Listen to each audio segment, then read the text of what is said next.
Good morning everyone.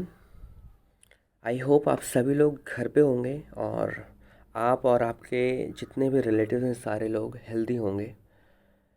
अभी चूँकि घर से बाहर निकलना होता नहीं होगा और घर पे बैठे बैठे बोर भी नहीं हो सकते, तो कुछ ना कुछ करते रहना है। ज़्यादा देर तक मोबाइल स्क्रीन पे देखते रहोगे तो वो भी हेडेक एक तरीके से होता है उसकी वजह से। तो इट्स बेटर कि जो टाइम आप ऐसे खाली बैठ के बिताते उस टाइम को आप, जिसको बिल्कुल पढ़ाई में मन नहीं लगता उसके बारे में मैं बोल रहा हूँ, बाकी जिसका पढ़ने में मन लगता है वो तो अपना अपना काम कर ही रहा है टाइम पे। तो आपके पास जब इतना सारा टाइम है तो एक बार आप स्टार्ट करके देखो। ठीक है, अगर आपके बेसिक्स पूरे हिले हुए हैं तो बेसिक्स से ही स्टार्ट करो। बहुत ज़्यादा टाइम नहीं लगेगा, अगर मान लो टाइम लगता भी है तो आपके पास बहुत टाइम भी है वैसे यूज़ करने को। तो बिल्कुल सही तरीके से टाइम का यूटिलाइजेशन आप करो और आगे बढ़ते हैं।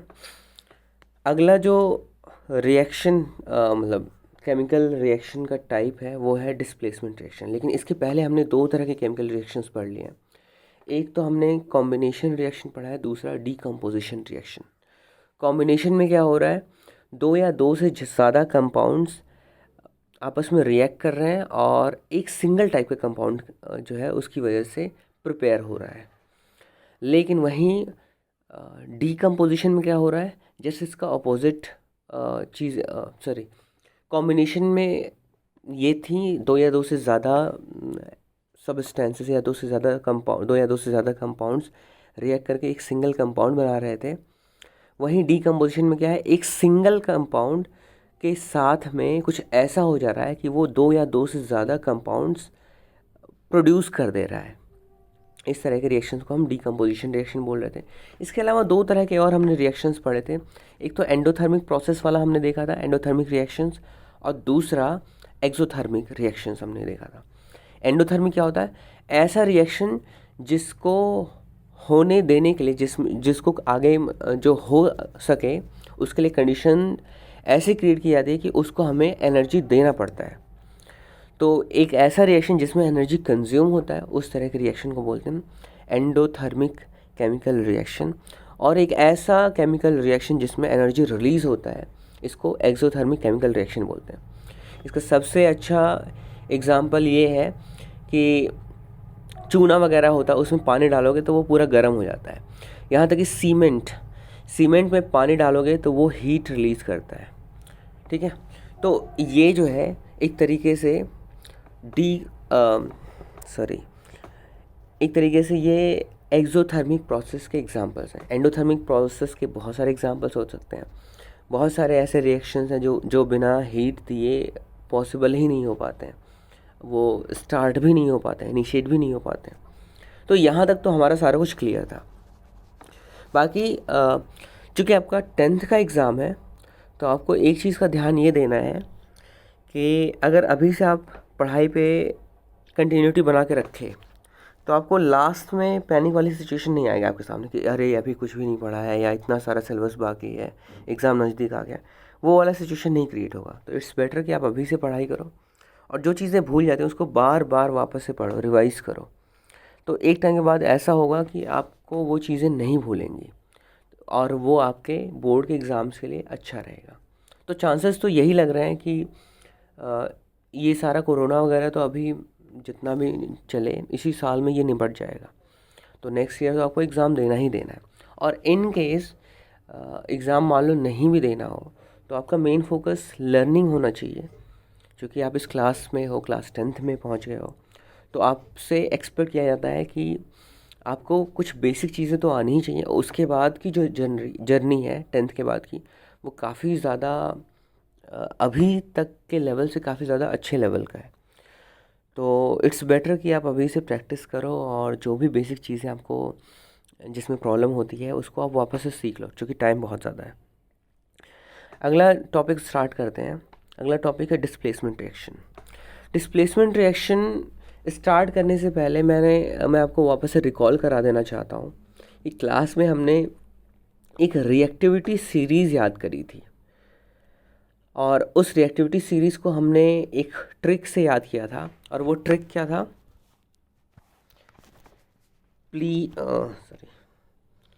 प्लीज़ स्टॉप कॉलिंग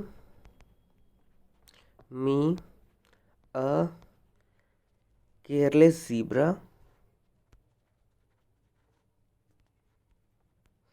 ऐसे करके हमने कुछ किया हुआ था। Instead try learning how copper saves gold. ठीक है, तो प्लीज़ के लिए क्या हो जाता था, प्लीज़ के लिए फॉस्फोरस था, उसका एस से सोडियम था, सी ए से कैल्शियम था, एम ई से मैग्नीशियम था, ए से एल्युमिनियम था। ठीक है, एल। उसके बाद यहाँ पे कार्बन, ये नॉन मेटेलिक एलिमेंट था, फिर भी हमने इसको बीच में रखा हुआ था ताकि एक रेफरेंस मिल सके कि एक नॉन मेटल भी काफ़ी रिएक्टिव हो सकता है, लेकिन उससे ज़्यादा रिएक्टिव बहुत ज़्यादा मतलब कम से कम 4-5 तो मेटल्स हैं ही। उसके बाद जेड से जिंक था। अब एक बार चेक कर लेना। ठीक है, please stop calling me a careless zebra, instead try learning how copper saves gold. तो कॉपर सेव्स गोल्ड अगर हम लिखें तो CU, सेव्स एस से सिल्वर था, AG, और गोल्ड AU। ठीक है, तो अगर रिएक्टिविटी सीरीज की बात करें तो सबसे ज़्यादा रिएक्टिव कोई सबस्टेंस है, कोई भी एलिमेंट है, वो है फॉस्फोरस। और ये एस से सोडियम, एस की जगह पे हम Na लिखेंगे ना, Na इसका नाम होता है। ठीक है, सेकंड पे आता है, सेकंड पे सोडियम आता है। सॉरी, ये फॉस्फोरस नहीं, ये पोटेशियम है। हाँ, ये पोटेशियम है, के से इसको लिखते हैं ना, एक बार वापस से देख लेना। ठीक है, तो पोटेशियम का के होता है, पोटेशियम सबसे ज़्यादा रिएक्टिव एलिमेंट होगा, सेकंड पे सोडियम होगा, सबसे आखिरी की बात करें तो सबसे कम रिएक्टिव होता है गोल्ड। उससे रिलेटिवली ज़्यादा रिएक्टिव कौन सा होता है, सिल्वर, और उससे ज़्यादा रिएक्टिव होता है कॉपर। तो ये पूरा का पूरा सीरीज़ आपको याद रखना है। ठीक है, ये पूरा सीरीज़ आप याद रखोगे तो ये वाला जो हम पढ़ने वाले हैं डिस्प्लेसमेंट रिएक्शन, ये बहुत ही आसानी से आपसे हो जाएगा। समझने की तो इसमें कोई बात ही नहीं है, क्योंकि हमने क्लास 8 में भी इसको पढ़ा हुआ है। तो देखते हैं कि क्या कह रहा है। इसमें एक्टिविटी दिया हुआ है। एक्टिविटी में कह रहा है कि take 3 iron nails and clean them by rubbing with sand paper. 3 iron nail को लेने के लिए बोल रहा है और उसको सैंड पेपर से रब करने के बारे में बोला, ताकि उसके ऊपर जो जंग वगैरह लगा हुआ वो हट जाए। Take 2 test tubes marked as A and B in each test tube. Take about 10 ml copper sulphate solution. तो इसमें कॉपर सल्फेट सोल्यूशन ले रहा है, CuSO4, यही होता है ना कॉपर सल्फेट का फॉर्मूला।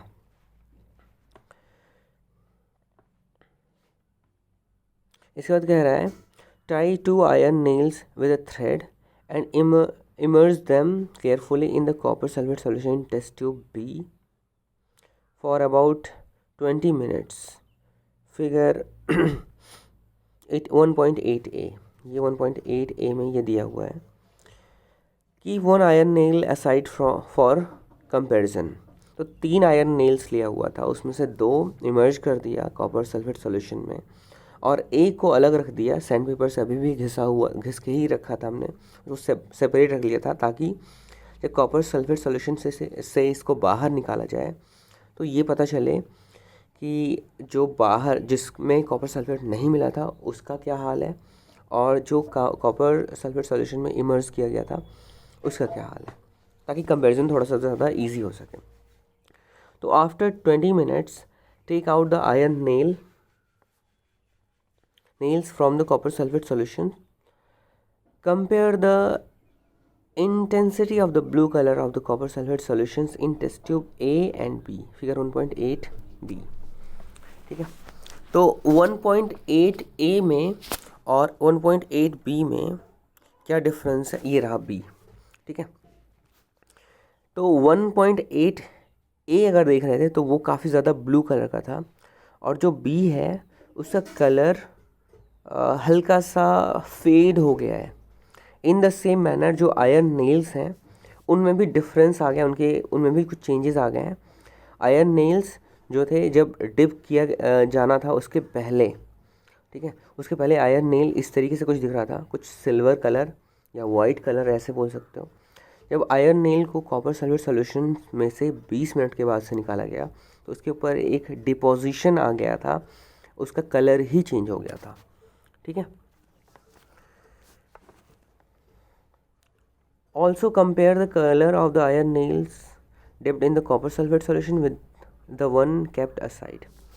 तो हमने दोनों ही कंडीशन में क्या चीज़ें कंपेयर करनी थी, आयरन नेल्स को भी हमें कंपेयर करना था और साथ में उस सॉल्यूशन को भी कंपेयर करना था, ठीक है। तो कॉपर सल्फेट सॉल्यूशन जिसमें हमने आयरन नेल वगैरह डिप नहीं किया था उसको एज इट इज़ रहने दिया था, उसका कलर ब्लू ही था। और दूसरा जो टेस्ट ट्यूब था जिसमें हमने आयरन नेल इमर्ज किया था उसका कलर देखो चेंज हो चुका है, ठीक है। तो why does the iron nail becomes brownish in colour and the blue colour of the copper sulphate solution fade? क्यों ऐसा हो रहा है? क्योंकि the following chemical reaction takes place in this activity because the displacement reaction is going on over here. कौन सा reaction हो रहा था इसमें? Fe का रिएक्शन हो रहा है कॉपर सल्फेट के साथ में, और कॉपर सल्फेट के सॉल्यूशन में से कॉपर को हटा के आयरन अपनी जगह बना ले रहा है और बना रहा है आयरन सल्फेट सॉल्यूशन, और साथ में कॉपर को एज ए मेटल या फिर एज ए सेपरेट सब्सटेंस इसको सेपरेट कर दे रहा है, ठीक है। तो इस तरीके से ये रिएक्शन हो रहा है। अगर आपको याद हो जो रिएक्टिविटी सीरीज़ हमने देखी थी, उस रिएक्टिविटी सीरीज़ में कॉपर बहुत नीचे था, कॉपर के बाद सिल्वर, कॉपर सिर्फ और सिर्फ दो एलिमेंट्स से ज़्यादा, दो मेटल्स से ज़्यादा रिएक्टिव था, वो थे सिल्वर और गोल्ड, ठीक है।